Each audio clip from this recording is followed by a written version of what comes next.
راجہ پرویز صاحب جی راجہ جناب صاحب اسپیکر یہ مناسب نہیں ہے. میں اس کے خلاف پھر پلیز فخر امام صاحب پلیز جی فخر امام صاحب جناب اسپیکر پہلے موشن موو کروا دے جی. موشن موو کروا دے فخر امام صاحب.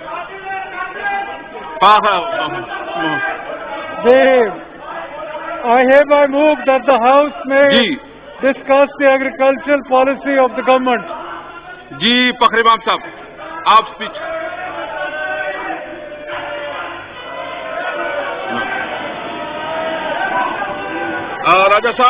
راجہ صاحب یہ ایتھکس کے خلاف ہے. راجہ صاحب ایتھکس کے خلاف ہے. میں اس کو پھر یہ ایتھکس کے خلاف ہے. راجہ صاحب ایتھکس کے خلاف ہے. آپ بیٹھ جائیں پلیز. آپ بیٹھ جائیں پلیز. I hereby move. آپ بیٹھ جائیں. آواز ہی نہیں آتی. ہاں آپ بیٹھ جائیں پلیز. آپ بیٹھ جائیں آپ بیٹھ جائیں جی. جی راجہ صاحب فخر امام صاحب please. I hereby move.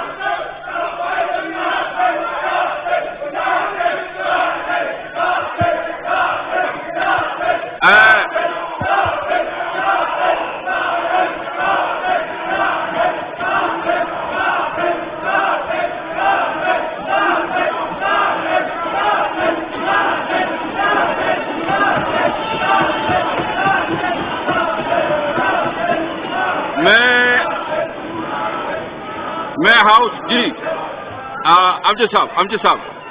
Amjad Khan mic کی کال لے اس کا.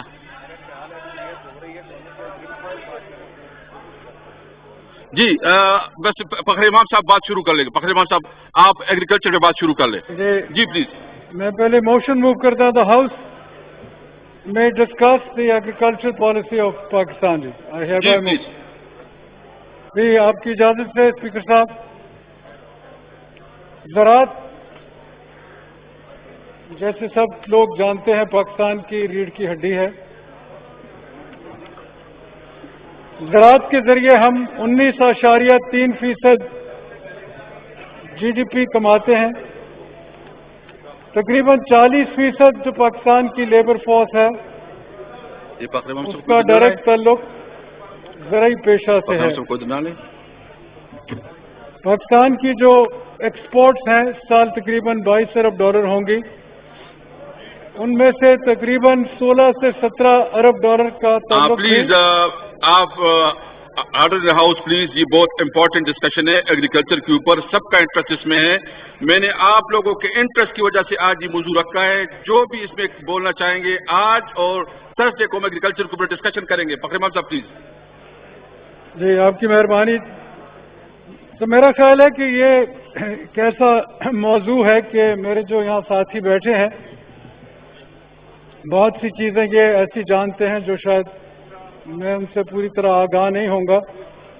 تو آج میں ایک انٹروڈکٹری سٹیٹمنٹ دوں گا اور اس کے جو خد و خال ہوں گے زراعت کے وہ میں پیش کروں گا. اور میری خواہش یہ ہوگی کہ جو بھی میرے ساتھی یہاں ٹریجری بینچز پہ اپوزیشن بینچز پہ جو تشریف فرما ہیں وہ اس پہ اپنی تجاویز ہمیں دیں گے. تو سمنگ اپ میں جو بھی ہم سمجھیں گے جس سے پاکستان کی کاشتکار کی بھلائی ہوتی ہے اس کو ہم کوشش پوری کریں گے انشاءاللہ کہ ہم اس کو سنبھالیں اور پھر بطور ایک نیشنل پالیسی قوم کے سامنے لے کر جائیں.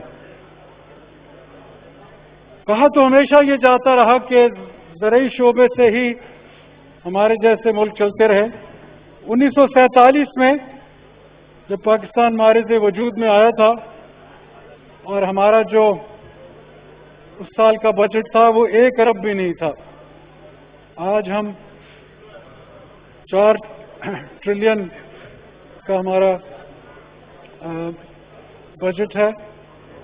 آج جو ہم دیکھ رہے ہیں ہماری زراعت کی جو سب سے بڑا چیلنج ہے کہ جو ہماری پیداوار فی ہیکٹر یا فی ایکڑ ہے جب اس کا ہم موازنہ کرتے ہیں ایسے ہی ممالک سے جن کا ریجن ہمارا ہے حالات بھی ایسے ہی ہیں, انوائرمنٹ بھی وہی ہے, سوائل مکینکس بھی وہی ہیں, تو ہم اتنا ان سے ابھی آگے شاید نہیں گئے جہاں کہ ہمیں جانا چاہیے تھا. 5 ہمارے میجر کراپس جو ہیں, جو تقریباً 80% اکانومی میں جس کی کنٹریبیوشن ہے, سب سے زیادہ گندم جس کی اس دفعہ پیداوار 25.5 ملین ٹن ہوئی ہے, دھان جس کی 7.4 ملین ٹن ہوئی تھی, گنا جس کی 67 ملین ٹن پیداوار ہوئی, مکئی جس کی 6.7 ملین ٹن پیداوار ہوئی, اور کپاس جس کی ہماری پیداوار کم ہو کے 9.1 ملین بیل رہ گئی. اس کے علاوہ ہماری جو فروٹ پروڈکٹس ہیں, آم, کینو,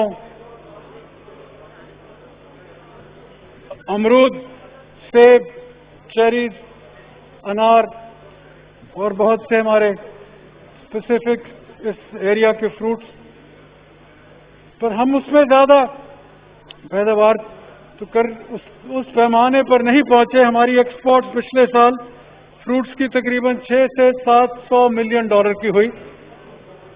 میرا یہ اپنا اسیسمنٹ یہ ہے کہ اگر ہم ان چیزوں کو پروموٹ کریں پاکستان میں تو یہ 700 ملین ڈالر سے ہو کر 2 ارب 3 سے 5 سال میں جا سکتی ہیں. پر اس کے لیے ہمیں کچھ ایسی پالیسیز لانی پڑیں گی جس میں ہمارے لوگ جو ہیں, اس میں خاص طور پہ جو ہماری پروسیسنگ انڈسٹری ہے اس کو ہمیں order in the house please, order in the house please, order in the house please, اس کو ہمیں آگے لے کر جانا ہوگا. جو ہمارے 5 میجر کراپس ہیں یہ نسبتاً لو ویلیو کراپس ہیں, اور ابھی تک پچھلے 30 سال سے ہم کوشاں ہیں کہ ہم لو ویلیو سے ہائی ویلیو کراپس کی طرف جائیں. تبھی ہم جا سکیں گے کہ اگر ہماری فی ایکڑ فی ہیکٹر پیداوار گندم کی, دھان کی, گنے کی, کپاس کی اور مکئی کی جب تک نہیں بڑھے گی ہم اس طرف نہیں جا سکیں گے, کیونکہ اسی زمین سے اگر ہم 25 ملین ٹن کی بجائے اسی سے ہم 30 ملین ٹن مثال کے طور پہ گندم سے لے لیں 2 سال کے بعد, اور ہم لے سکتے ہیں, اس میں 2-3 چیزیں ہمیں کرنی پڑیں گی. اور یہی چیزیں میں آپ کے سامنے آج رکھنا چاہتا ہوں کہ بنیاد ہے ہماری سیڈ ٹیکنالوجی.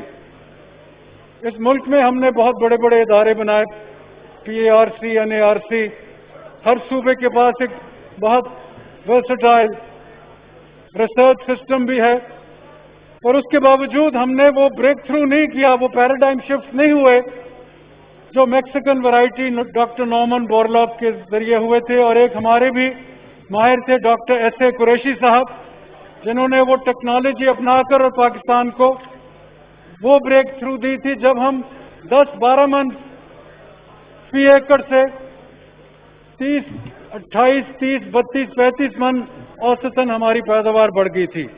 تو اس کو ہم نے سسٹین ضرور کیا ہے, اس میں ہم نے وہ اضافہ نہیں کر پائے جو ہمیں کرنا چاہیے تھا, اور وہ ہمیں ایک راستہ نیا ملتا. 10 لاکھ ٹن ہمیں بیج کی ضرورت ہوتی ہے جتنی پاکستان کی اس وقت پیداوار ہے, اور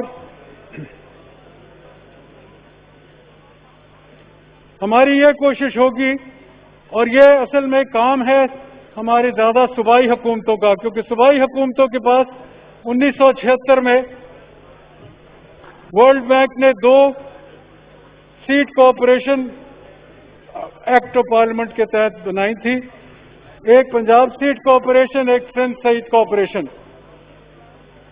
وہ وقت تھا آج سے 15-20 سال پہلے کہ پنجاب سیڈ کوآپریشن جو ہماری کپاس ہے اس کا جو رجسٹرڈ سیڈ تھا, جو ایک معیاری سیڈ تھا, وہ تقریباً 30% ایک پبلک سیکٹر انسٹیٹیوشن بنا رہا تھا. بدقسمتی سے کچھ ایسی چیزیں ہو گئی کہ آج پبلک سیکٹر جو ہے وہ کپاس کا 5% سے کم سیڈ مہیا کر رہا ہے پاکستان کی ایگریکلچر کو. ہماری یہ تجویز ہے, اس پہ ہم ماہرین کے ساتھ گفتگو کرتے رہے ہیں کہ ہم اپنے صوبوں کو, خاص طور صوبہ سندھ اور صوبہ پنجاب کو یہ کہیں کہ جو فیلڈ میں بہتر سیڈ ہے وہ پبلک سیکٹر اور پرائیویٹ کمپنیز مل کر وہ جو معیاری سیڈ ہے جس کو فیڈرل سیڈ سرٹیفکیشن والے جو ہیں اپروو کرے اور اس کی خریداری کر لی جائے. کل جو سیڈ استعمال ہوتا ہے پاکستان کی کاٹن کراپ میں وہ 42 سے 45 ہزار ٹن ہے. اگر 20 ہزار ٹن خریداری کر لی جائے جو معیاری سیڈ ہے تو یہ ایک ابتدا ہوگی کہ ہماری جو کپاس ہے اس سال تو نہیں، یہ سیزن تو گزر گیا، اگلے سال اس کو اگر کاشتکاروں کو سبسڈی کے تحت معیاری seed, quality seed, pure seed اور جس کی جرمنیشن پرسنٹیج 80-90% ہو تو میرا خیال میں پاکستان میں بالکل ایک نیا ہم رخ، ایک نئی ڈائریکشن اپنے کاٹن پروڈکشن کی کر سکتے ہیں. تو یہ ایک بہت بنیادی فرق پڑے گا کیونکہ اس سال جب ہم نے یہ موسم اس سال کا جو تھا کپاس کا، ہمارے پاس بیج جو تھا وہ اتنا اچھا نہیں تھا، بلکہ اس کو ہم نے ڈراپ کیا، اس کے جو معیار تھا صوبائی حکومتوں نے، اور 50% جرمنیشن والا سیڈ بھی فیلڈ میں آیا. جیسے میں نے کہا کہ ہماری کوشش یہ ہونی چاہیے پیورٹی اور اس کا جو کوالٹی ہے، جب تک وہ چیزیں ہم نہیں بڑھائیں گے، وہ جو سیڈ بریڈنگ ہے اس کو تھوڑا سا وقت لگے گا. فوری طور پر اسی سیزن میں جب ہم اب کیونکہ ہارویسٹ شروع ہو گیا سندھ میں، پنجاب میں بھی ہارویسٹ شروع ہونے والا ہے، کہ ابھی سے ہم پالیسی صوبوں کے ساتھ مل کر بنائیں، کیونکہ جب آپ نے فیصلے آج کرنے ہوتے ہیں اس کا امپیکٹ 1 سال کے بعد آتا ہے. تو اب اگر ہم صوبائی حکومتوں کے ساتھ مل کر اور اس طرف چل پڑے، یہ ہم نے رخ اختیار کر لیا، تو میرا اپنا ذہن یہ کہتا ہے، ماہرین بھی یہ کہتے ہیں کہ اگر ہم سیڈ ٹیکنالوجی میں یہ نیا راستہ اختیار کر لیں جو ایک زمانے میں ہم جس پر جا رہے تھے اور پھر پیچھے ہٹ گئے، تو یقیناً بجائے کہ 9 ملین بیل جو پچھلے سال تھا، 2 سال کے بعد ہم 12, 13, 14 ملین بیل پر بھی جا سکتے ہیں، صرف سیڈ کے ایک فیکٹر کی وجہ سے. کیونکہ بنیاد ہی وہی ہوتا ہے، اس کا جو ویگر ہوتا ہے، اس کے اندر جو ڈائنمو ہوتا ہے سیڈ کی ٹیکنالوجی کے ذریعے، اس کی جو ڈی این اے اور جرم پلازم ہوتی ہے وہی آپ کو بیس بناتی ہے. اگر باقی پریکٹسز جو ہیں ان پٹ آپ کی ٹھیک ہو اور کلائمیٹ بھی کچھ ریزنیبل ہو تو وہ یقیناً ایک بہت بڑی تبدیلی ہم لا سکتے ہیں. یہی فارمولا اگر ہم پہلے سال گندم کے لیے بھی اختیار کر لیں، پر کیونکہ گندم کی جو ہے سیڈ وہ بہت زیادہ ہوتا ہے، تقریباً 1 ملین ٹن، 10 لاکھ ٹن، تو اس کے اوپر ہم سٹارٹ کر سکتے ہیں چھوٹے سکیل کے اوپر. پر اگر وہاں بھی ہم یہ اختیار ایک دفعہ شروع کر دیا ہم نے ایک راستہ، تو میں سمجھتا ہوں کہ پاکستان میں آپ دیکھیں گے کہ فل فار کوئی نہ کوئی پروڈکشن میں، پر ایک یونٹ پروڈکشن میں، پر ہیکٹر پروڈکشن میں تبدیلی آنی شروع ہو جائے گی، اور اس کا کاشتکار کو بہت فائدہ ہوگا، اور سب سے زیادہ فائدہ قوم اور ملک کو ہوگا. اس مرتبہ کیونکہ ہماری پیداوار کم ہوئی ہے، ہمیں بدقسمتی سے 15 لاکھ سے 2 ملین ٹن کے قریب امپورٹ کرنی پڑ رہی ہے، جس کے لیے ہم نے ابھی سے ہی لائسنس پرائیویٹ پارٹیز کو کہا ہے منظور ہو گئے ہیں. وہ اب کب لاتے ہیں گندم یہ ہم کلوزلی واچ کر رہے ہیں، کیونکہ انٹرنیشنل پرائس ہماری جو لوکل پرائس ہے اس سے کافی زیادہ ہے. یہ ہمارے جو 4-5 میجر کراپس ہیں ان کی طرف ہماری پوری توجہ ہے، اور ہم کوشش یہ کر رہے ہیں کہ ہمارا جو جرم پلازم ہے، جس ملک سے بھی ہمیں بہترین جرم پلازم ملے گا اس کو ہم اپنے یہاں اس کی ذخیرہ کریں گے، اور پھر اپنے جو ہمارے سائنٹسٹ ہیں، جینیٹک انجینئرز ان کو کہتے ہیں کہ آپ ہماری سیڈ ٹیکنالوجی میں وہ چیزیں ڈالیں جو پہلے شاید ہم نہیں استعمال کرتے رہے، اور ایکسپیریمنٹیشن اس معیار کی کرے کہ اس کا فائدہ جو ہے قوم کو ہو، سب سے زیادہ کاشتکار کو ہوگا. جب اس کو ہوگا اس کی پروفیٹیبلٹی بڑھے گی، اس کو یہ چیز نظر آئے گی کہ میرے لیے بہتری ہو رہی ہے، تو آگے چلے گا. ان پٹ پرائسز کی جہاں تک بات ہے، پاکستان ایک وقت یہ تھا کہ ہماری جو زراعت کی ٹرمز آف ٹریڈ جس کو کہتے ہیں وہ فیوریبل تھی زرعی شعبے کے لیے. جو آپ کی ان پٹ کاسٹ تھی وہ کم تھی، اور آؤٹ پٹ جب آپ کو قیمت ملتی تھی وہ نسبتاً زیادہ تھی، تو آپ کی پروفیٹیبلٹی کچھ معقول ہوتی تھی. ہم نے یہ دیکھا کہ پچھلے چند سالوں سے وہ جو اس کا پروفیٹیبلٹی تھی وہ کم ہوتی جا رہی ہے، جس کی وجہ سے کاشتکار بھی پریشان ہے، ملک بھی نہیں پراسپر کر سکا، اور اوور آل ہمارا جو ایک معیار تھا زراعت میں وہ نسبتاً کم ہو گیا ہے۔ تو ہماری یہ خواہش ہوگی کہ ریسرچ کے ساتھ ایکسٹینشن، ہم بھول جاتے ہیں حالانکہ ایکسٹینشن صوبوں کا کام ہے، پر اب کیسے ریسرچ کا جو فائدہ ہوگا اس کو کاشتکار تک کیسے پہنچائیں گے؟ ایک ہی طریقہ ہوتا ہے جو آپ کی ایکسٹینشن سروسز ہے۔ ایکسٹینشن سروسز میں آپ کے ہزاروں لوگ اس وقت کام کر رہے ہیں اور تمام تر کوالیفائڈ لوگ ہیں، پی ایچ ڈی ہیں زراعت میں یا ایم ایس سی ہیں، پر وہ دیکھا یہ جاتا ہے کہ زیادہ پیسہ ان کی تنخواہوں پہ جاتا ہے، ان کے پی او ایل پہ جاتا ہے، ریسرچ پہ اور ایکسٹینشن از خود پہ کم پیسہ جاتا ہے۔ ہمیں یہ ریشو جو ریسرچ کا ہے اس میں بھی بہت اضافہ کرنا چاہیے، اور ایکسٹینشن کا جو کام ہے اس میں بھی ہمیں پیسے بڑھانے چاہیے۔ یہ صوبوں کا کام ایکسٹینشن کا، ریسرچ کا ہمارا زیادہ ہے اور ہمارے ساتھ صوبوں کا بھی ہے، تو یہ طریقہ کار ہمیں اپنانا چاہیے جس سے جو تحقیق ہوگی وہ کاشتکار تک پہنچے۔ تمام تر دنیا جہاں بریک تھروز ہوئی ہیں، جیسے میں نے میکسیکن ویٹ کا کہا، ایری ویٹ بھی فلپینز میں ایک ادارہ بنایا تھا، وہ انٹرنیشنل آرگنائزیشن ہے، اور وہاں سے بھی یہ بریک تھرو ہوا تھا۔ آج پاکستان میں اگر ہم ایسے ایک دو ادارے بنا لیں جو بین الاقوامی سطح کے ادارے ہوں تو وہ دن دور نہیں ہوگا کہ دوسرے لوگ پاکستان انشاءاللہ آئیں گے اور کہیں گے کہ چلو اس ملک ہم جائیں جہاں ہمیں کوئی معیاری چیز نظر آتی ہے اور اس چیز کو ہم اپنے ملک میں لے کر جائیں۔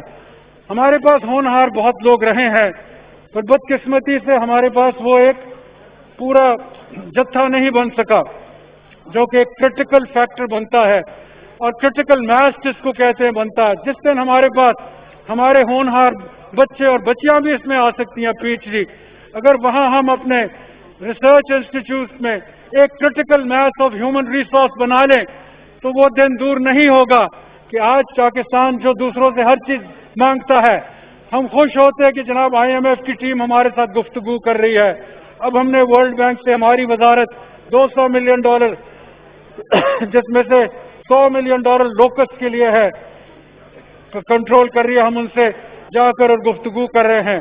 Order in the house please جی۔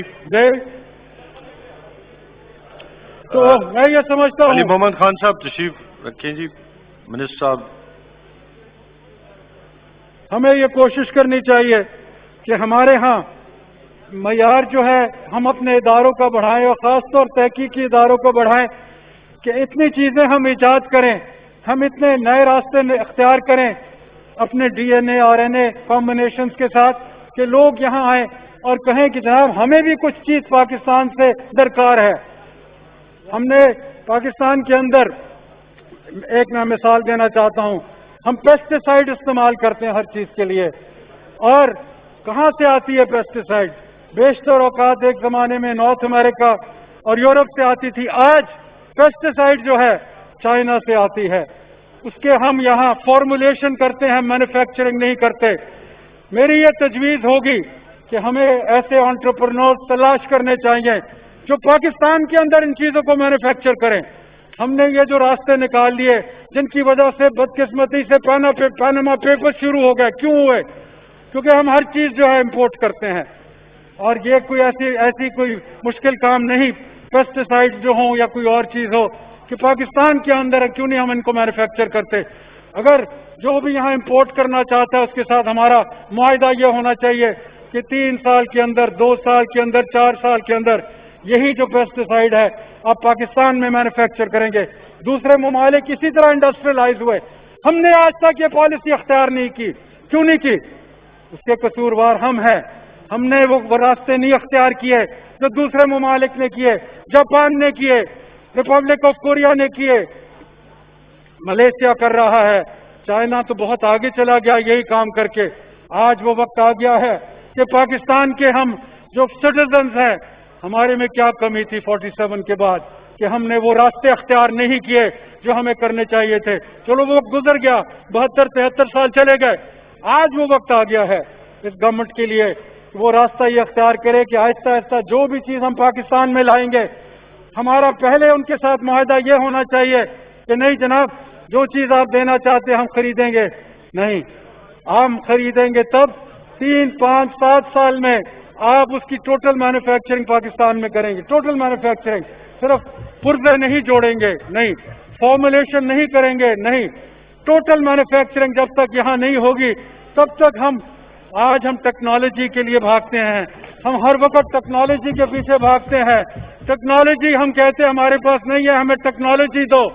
حضور، پاکستان میں وہ لوگ ہیں جو یہاں وہ ایجاد کر سکتے ہیں ٹیکنالوجی. کیا ضرورت ہے آج ہم جب بھاگ رہے ہیں لوکس کے لیے، مائکرونیر کے لیے؟ ایک ہی سورس ہے مائکرونیر کی، وہ باکشر میں ہے، ہرٹفورڈشائر میں ہے، برطانیہ میں. Civil manufacturer. چند افراد یہاں 2 کمپنیاں کراچی میں، ایک ملتان میں وہ بنا رہی ہے. وہ بھی وہ سوفسٹیکیٹڈ نہیں ہے. اس کو پاکستان انجینئرنگ کاؤنسل دیکھ رہی ہے کہ اس کی وہ ریگولیشن کرے گی، اس کی وہ اسٹینڈرڈائزیشن کرے گی. ہمیں اس طرف ہمیں چلنا چاہیے، اور صرف جعلی کام نہیں ہونا چاہیے. معذرت سے بات کروں گا، ایکچوئل کام ہونا چاہیے جہاں ٹوٹل ٹرانسفر آف ٹیکنالوجی اور مینوفیکچرنگ. ہم یہ کر رہے ہیں، ہم ابھی بھی پرزے جوڑ رہے ہیں. میں نہیں اس کو سمجھتا ٹرانسفر آف ٹیکنالوجی.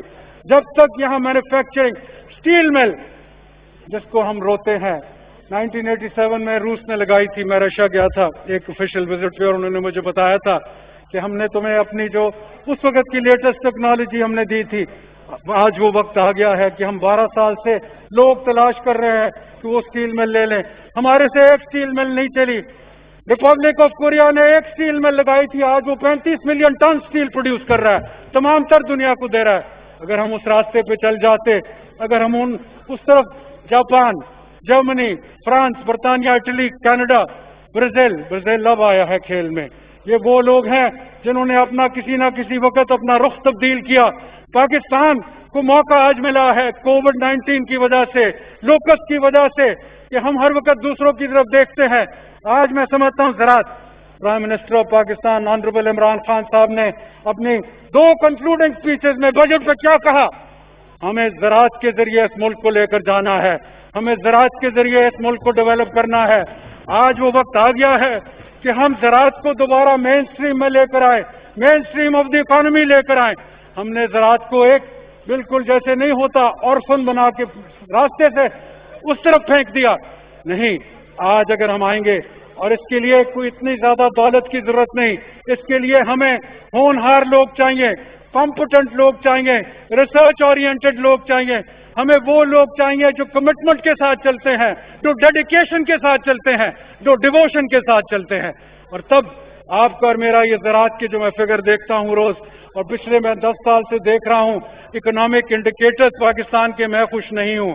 صرف ایک جگہ ہم نے بریک تھرو کیا، وہ مکئی میں، اور وہ بھی موسٹلی 70% جو ہمارا سیڈ ہے وہ باہر سے آ رہا ہے. آج ہمیں ضرورت ہے کہ ہم سیڈ ٹیکنالوجی کو وہ راستہ دیں، وہ راستہ ہم اختیار کریں جس سے اس ملک میں ایک خود کفالت کے علاوہ ہمارے پاس ہر وقت وافر چیز ہونی چاہیے. تمام تر دنیا کو یہ نظر آئے نقشے پہ کہ اگر ہمیں گندم چاہیے، پاکستان کینیڈا، یوکرین، رشیا کے ساتھ کھڑا ہے.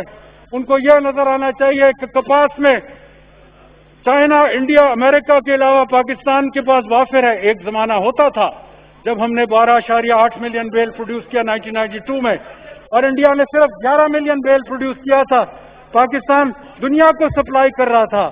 آج بدقسمتی سے ہم 4 سے 5 ملین بیل درآمد کر رہے ہیں. وہ وقت آ گیا ہے، پر اب ہمیں نیا راستہ اختیار کرنا ہوگا. ہمیں وہ فیصلے کرنے ہوں گے. شروع میں لگے گا مشکل فیصلے ہیں، پر مشکل فیصلوں ہوئی کی وجہ سے لوگ ترقی کرتے ہیں. اور وہ وقت اب ہے کہ ہم اس ملک کے اندر ایک ایسی فضا پیدا کریں، ایک ایسی انوائرمنٹ لے کر آئیں کہ جہاں لوگوں کو نظر آئے کہ جو بہتر کام کرے گا، جو میرٹوکریسی کے ذریعے آگے جائے گا اور ملک کو ایک راستہ دے گا، ان کے ذریعے ہم نے اس ملک کو آگے لے کر جانا ہے. میری آپ سے درخواست 2 چیزوں میں بات کرتا، پھر میں بیٹھ جاؤں گا، میں زیادہ بات نہیں. لائف سٹاک انڈسٹری پاکستان میں از خود اٹھ گئی ہے. آج 60% زراعت کا جو شعبہ ہے اس کا انحصار لائف سٹاک پہ ہے. اور لائف سٹاک میں ہمارے پاس بفلو بھینس اور کاؤز گائے ہیں. اس کی جو جناب جینیٹک انجینئرنگ ہے، اس میں ہمیں بہت زیادہ امپروومنٹ کی ضرورت ہے. اس کے ساتھ فیڈ, اس کے ساتھ ہیلتھ کور. پاکستان میں کوئی جگہ ایسی نہیں ہے جہاں فٹ اینڈ ماؤتھ ڈیزیز نہ ہو. چائنیز یہ کہتے ہیں کہ اگر آپ فٹ اینڈ ماؤتھ ڈیزیز کو قابو کر لیں تو ہم آپ سے ہر چیز امپورٹ میٹ کرنے کے لیے تیار ہیں, ملک کر کے. پر پہلے ہی ان کی شرط یہ ہے کہ فٹ اینڈ ماؤتھ ڈیزیز جو ہے اس کو آپ ایلیمنیٹ کریں. ہم نے وہاں 2 علاقوں میں نئے پروجیکٹس سٹارٹ کر دیے ہیں. ہم امید کرتے ہیں کہ وہ پروجیکٹ انشاءاللہ آگے چلتے رہیں گے. اس کے علاوہ جن چیزوں کی طرف ہمیں ایک اور چیز وہ ہے ہماری مارکیٹنگ سسٹم. ہمارا وہ منڈی ٹاؤن سسٹم چل رہا ہے 150 سال سے. میں نے اپنے کاغذوں میں بہت دیکھا ہے کہ جی ہم اس کو ماڈرنائز کریں گے, اس کے اندر ہم ایک اور راستہ لے کر آئیں گے, پر ابھی میں نے کوئی ماڈیول ایسا نہیں دیکھا. ہم کوشش کر رہے ہیں کہ اس ماڈیول کی طرف ہم آئیں. ہم نے ایک یہاں جو پیکج اپنے کاشتکاروں کے لیے پاس کرا ہے 37 ارب کا کھاد کا, وہ ہمیں دوبارہ لے جانا پڑ رہا ہے ECC کے پاس, کیونکہ اس میں کچھ ایسی چیزیں تھیں جس میں ہم تھوڑی سی تبدیلی چاہتے ہیں.